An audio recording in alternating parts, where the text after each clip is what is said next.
ለምትሰሙ እውነት እላችኋለሁ ጠላቶቻችሁን ውደዱ፣ ለሚጠሏችሁ መልካም አድርጉ፣ የሚረግሟችሁን መርቁ፣ ለሚበድሏችሁም ሰዎች ጸልዩ።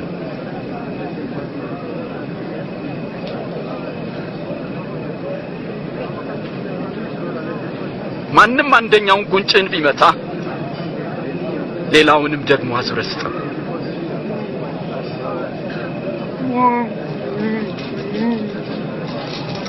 መጎናጸፊያንም ለሚወስድ እጀ ጠባብህን አትከልክለው።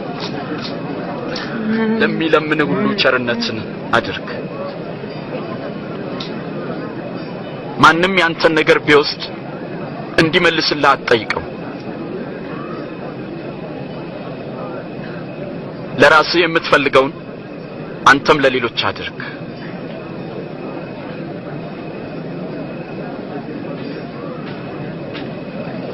የሚወዷችሁን ሰዎች ብቻ ብትወዱ እንዴት ምስጋና ይኖራችኋል? ኃጢአተኞችም እንኳን የሚወዷቸውን ይወዳሉ።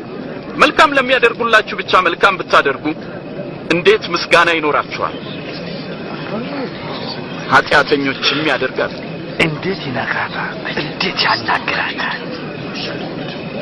አጸያፊ ነው።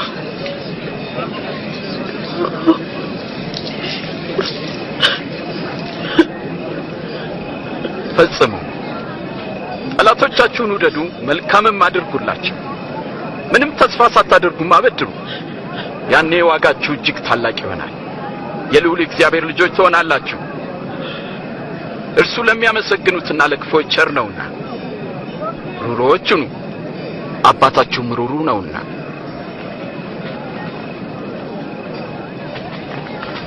ኢየሱስ ሆይ አድነን። እንዳይፈረድባችሁ እናንተም አትፍረዱ፣ እንዳትኮነኑ እናንተም ማንንም አትኮንኑ። ይቅር በሉ፣ እናንተም ይቅር ትባላላችሁ። ጌታ ሆይ መንገድህን አሳየን።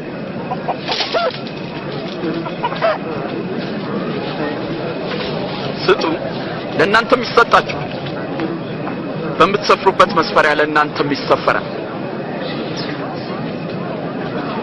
እውር እውርን ይመራ ዘንድ አይችልም፣ ምክንያቱም ሁለቱም በጉድጓድ ይወድቃሉ። በራስህ ዓይን ውስጥ ያለውን ግንድ ሳታይ በወንድምህ ዓይን ያለውን ጉድፍ ለምን ታያለህ?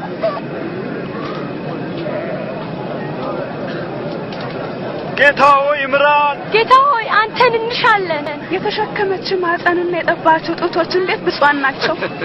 ብፁዓንስ የእግዚአብሔርን ቃል የሚሰሙና የሚጠብቁም ናቸው። ይህንን ሰው ማወቅ አለብኝ። ለመሆኑ ይህ ሰው መሲህ ይመስልሃል?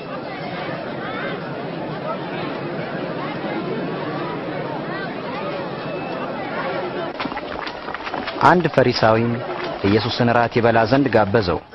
እሱም ፈቅዶ